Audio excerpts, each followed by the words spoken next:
जुड़ा हुआ, विशेषकर महिलाओं से जुड़ा हुआ। मुझे लगता है कि आप स्कूल निश्चित रूप से, क्योंकि वो 16 साल की होती हैं, 18 से कम की होती हैं, बालिग नहीं होती हैं, और आप स्कूल की चारदीवारी में जब किसी बच्ची को भेज देते हैं तो आप निश्चिंत होकर बैठ जाते हैं कि वो वहाँ पर सेफ है। मैं तो वो स्कूल की बात क्यों करते हैं आप? क्यों हम ऐसा राजस्थान नहीं बनाएं? क्यों हम ऐसे राजस्थान की कल्पना नहीं करें कि हम आधी रात को भी हमारी बच्चियाँ जाएँ तो बेखौफ होकर जाएँ? क्यों हम ऐसे राजस्थान की कल्पना नहीं करें? मुझे लगता है कि हमें बदलने की ज़रूरत है, हमें अमूल चुप परिवर्तन करने की ज़रूरत है, हमें आउट ऑफ द बॉक्स सोचने की ज़रूरत है, और उसके लिए सबको पहले मैम आप कुछ बताएं, लेकिन मैम जो हालात है वो तो बिल्कुल उल्टा, ना तो गार्डन में ना क्या बताऊँ, मैं तो खुद ही सेफ नहीं हूँ और मेरे आरोपी गिरफ्तार नहीं हो रहे, मेरे तो खुद के लट बज रहे हैं सरेआम। 20-20 जगह मेरी गाड़ी पर अटैक कर रहे हैं, जबकि मैं पुलिस कस्टडी में गई, पुलिस सुरक्षा में गई, मैंने एसपी से पुलिस सुरक्षा ली है, मेरे आगे दो पीछे दो गाड़ी चलती है, मेरे साथ में सब इंस्पेक्टर चलता है। 2 दिन पहले मुझे धमकी मिलती है, 5 थाने वहाँ पे तैनात होते हैं, एडिशनल एसपी वहाँ तैनात है, सीओ तैनात है, 4 इंस्पेक्टर्स आपके थाने तैनात है। कितना आपने कितनी पुलिस फोर्स बुला रखी थी आपको पता था वहाँ आशंका थी, और मैंने जब वहाँ पे हुआ उससे पहले अपनी गाड़ी 3 किलोमीटर पे रोक के एसपी से बात करी कि मेरे पे हमला होगा। बोले नहीं साहब, हमारा पर्याप्त व्यवस्था है, आपके साथ सिक्योरिटी और हमारे पास पर्याप्त बल है। उसके बाद सरेआम मेरे पे हमला हो जाता है और आप अरेस्ट नहीं कर पाते। आईजी बताए क्यों नहीं कर रहे अरेस्ट? मैं भी महिला हूँ, लेकिन ठीक है, मैं सक्षम हूँ कि इन हमलों के बाद भी चुनौतियों को एक्सेप्ट कर सकती हूँ। लेकिन बात उनकी है जिनकी आवाज़ बनने के लिए हम सदन में आए, उस जनता की आवाज़ बनने के लिए आए, उसकी, उन बेजुबानों की, जिसको विश्वास का मत देकर हमें सदन के अंदर भेजते हैं कि हमारी आवाज़ आप उठाएंगे। मैं उनकी आवाज़ उठाऊंगा। आज सुबह जल्दी ओसिया के रामनगर गांव के अंदर पूनाराम जाट, उसकी पत्नी, उनकी पुत्र बधू और 6 महीने की बेटी को पहले मारकर फिर जिंदा जला दिया गया। एक बहुत ही दिल दहलाने वाली हृदय विदारक घटना है। 6:30 बजे मुझे इसकी इन्फॉर्मेशन हो गई। एसपी कलेक्टर मौके पे पहुंच गए। मैं स्पीकर महोदय से विशेष अनुरोध कर रही थी कि मुझे 11 बजे इसको उठाने नहीं, क्योंकि मैं गेट को निकलना चाहती हूँ, मुझे अलाउ नहीं किया। लेकिन मैं दूसरी अपनी बात कहना चाह रही थी कि ये 4 इस तरह की घटना है जो 4 बर्बर हत्या प्रदेश की आज सबसे बड़ी घटना आज ये है। और निश्चित रूप से जब हम संगठित अपराध का कल बिल लेकर आए, लॉ एंड ऑर्डर से हमारा पूरे दिन यहाँ चर्चा हो रही थी, हम लॉ एंड ऑर्डर पे अंकुश लगाने की बात कर रहे हैं, और अगले ही दिन जोधपुर के अंदर ये घटना घटती है तो निश्चित रूप से प्रश्न से बात लग जाती है। पुलिस मुस्तैदी से मौके पर है, क्योंकि जब उनको मारकर अंदर झोंपड़ी में लेकर आग लगाई गई तो आग देखकर पड़ोसी आ गए और इन्फॉर्मेशन करी गई कि इस तरीके से आग लगाई और आग बुझाने का काम किया। पुलिस मौके पर है, बट मेरा प्रश्न है आईजी जोधपुर की, ओसिया थाना जिसके अंदर ये घटना हुई है, मुझे बिना इन्फॉर्मेशन दिए किसी एक व्यक्ति को प्लीज करने के लिए वो ओसिया थाने के थाना अधिकारी हटाते हैं। क्यों हटाते हैं? ये किस तरीके का रवैया है? इससे 1 महीने पहले श्याम पालीवाल की इसी तरीके से एक बर्बर हत्या घटना के ऊपर उसके मुख्य आरोपी नहीं पकड़े गए। एसएचओ उसकी जांच कर रहा था, वो मुख्य आरोपी नहीं पकड़े गए। उससे पहले आपने एसएचओ, और पूरे जोधपुर जिले में एक एसएचओ हटा और वो भी ओसिया का हटा, उसके बाद आप एसएचओ नहीं लगा पाए। बाड़मेर में जोधपुर की पुलिस जाती है एक व्यक्ति का एनकाउंटर करने के लिए, हम रूल ऑफ लॉ की बात करते हैं, वो इनामी भी नहीं था कि जोधपुर पुलिस इस तरीके से जाए और बाड़मेर में एक एनकाउंटर करे इस तरीके। और मेरे ऊपर हमला हुआ, आप सबने देखा, उसके वीडियो विजुअल्स आए। ऐसा तो था नहीं कि अदृश्य लोग एक अरेस्ट आज तक आईसीयू में नहीं करते, एक सिंगल अरेस्ट, और फाइल को फिर स्टेरॉइड ट्रांसफर करते थे, पता नहीं उसके अंदर क्या सुरखाप पे कर लगते। असामाजिक तत्वों को आप अरेस्ट नहीं करना चाहते, विधायक के खिलाफ सरेआम जो होता है उसमें आप अरेस्ट नहीं करना चाहते। श्याम पालीवाल की बर्बर हत्या में आप मुख्य आरोपियों को अरेस्ट नहीं करके एसएचओ को हटा देते हो। Transfer to please 1%।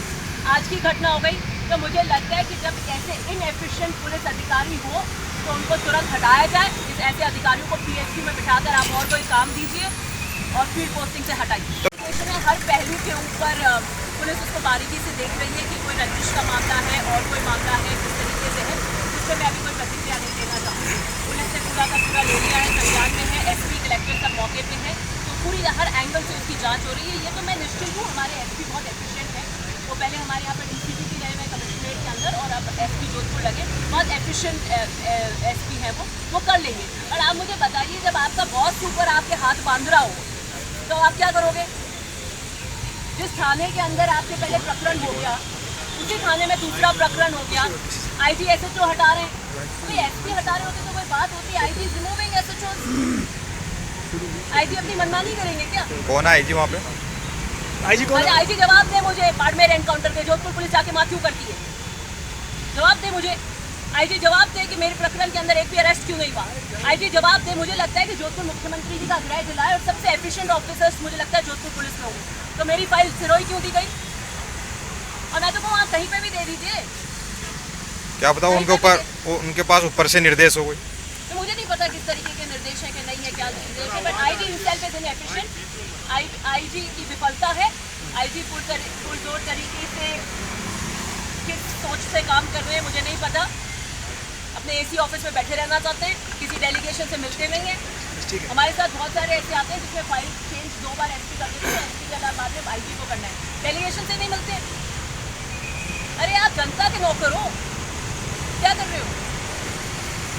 लाडका बन के आप बैठे हो एसी ऑफिस के अंदर, ऑन करके मर्जी आएगी तो मिलेंगे, मर्जी आएगी नहीं मिलेंगे, ये तरीका थोड़ी होगा। तो जोधपुर जा रहे हैं? नहीं तो मुझे बताइए, ये इंसिडेंट हुआ है, इसको तो नकार नहीं सकते आप।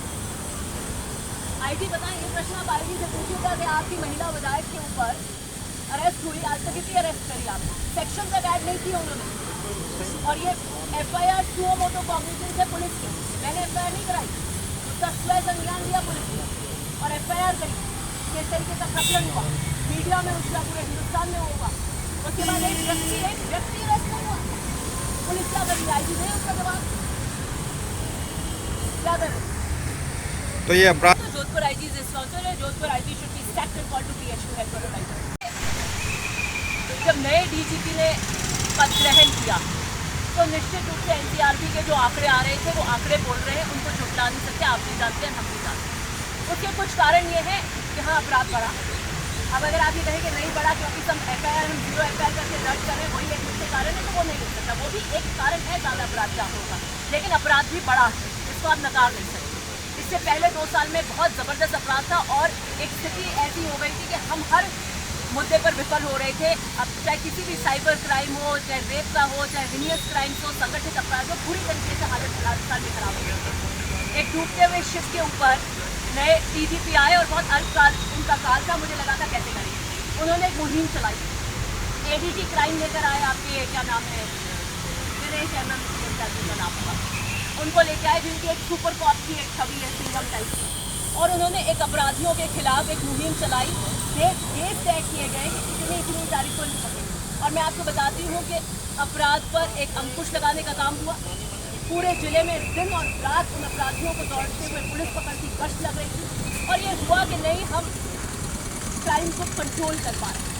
इसलिए ऐसा नहीं है, सरकार पूरे प्रयास कर रही है, डीजीपी बहुत एफिशिएंट है, वो भी प्रयास कर रहे हैं, बट यहाँ पर इन पर्टिकुलर आईजी विफल हो रहे हैं। तो I think Jodhpur IG should be sacked and ऐसे अधिकारियों को फ्री पोस्टिंग देने की कोई ज़रूरत नहीं।